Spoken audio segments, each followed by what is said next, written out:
Good morning mga kapuso. Mula sa mga nakakatuwang dub smash videos hanggang sa pagiging prinsesa ng kalye-serye sa pananghalian, ibang level na nga ang kasikatan ngayon ni Maine Mendoza. Ang ilang kaanak ni Maine, todo suporta sa kanyang pangarap na maging artista. Panoorin niyo po ito. Nagsimula ang lahat sa libangan na paggawa ng mga video at dub smash. At sa simpleng pangarap na maging isang artista, ang minsan naging social media sensation. Ngayon ay pinagkakaguluhan na. Si Maine Mendoza, ngayon ay si Yaya Dub na. At tinagurian pa ang dub smash queen. Tubong Santa Maria, Bulacan, si Nico Maine de Capili Mendoza. Mengay kung tawagin ng mga nakakakilala sa kanya. 20 years old at pang-apat siya sa 5 magkakapatid. Pagkagabi, dito siya lang lagi. As in, pag nag-internet, gumagawa ng vlogs, dito lang siya, nakahiga lang siya.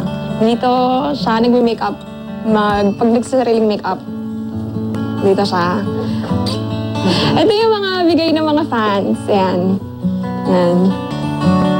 Ito yung closet na side ni Meng, yan yung side ko. Ito yung...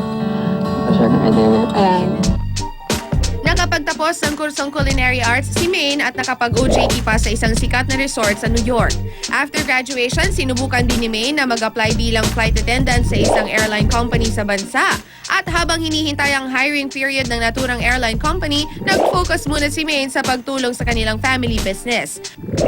Dahil maraming free time si Maine sa kanilang opisina, doon na nagsimula ang paggawa niya ng mga dub smash videos na nagbukas naman ng pinto para maging isa siya sa Dubber Cats ng Eat Bulaga ngayon. Kumakanta ka? Hindi po. Sayaw? Hindi rin po. Ako si Maine Mendoza at ako ang pinakabagong aabangan nyo araw-araw sa Itbulaga.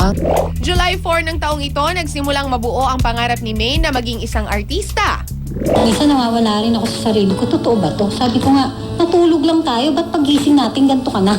Hanggang ngayon, hindi pa rin kami makapaniwala. Sana huwag kang makakalimot kahit na malayong-malayo na yung marating mo, ganyan ka pa rin. Huwag lalaki ulo. Basta nandito lang kami magkakapatid para sa'yo. I'm very, very, very, very proud of you. Lagi kang mag-iingat. Kami naman ng nanay mo, nandito naman kami na laging susuporta.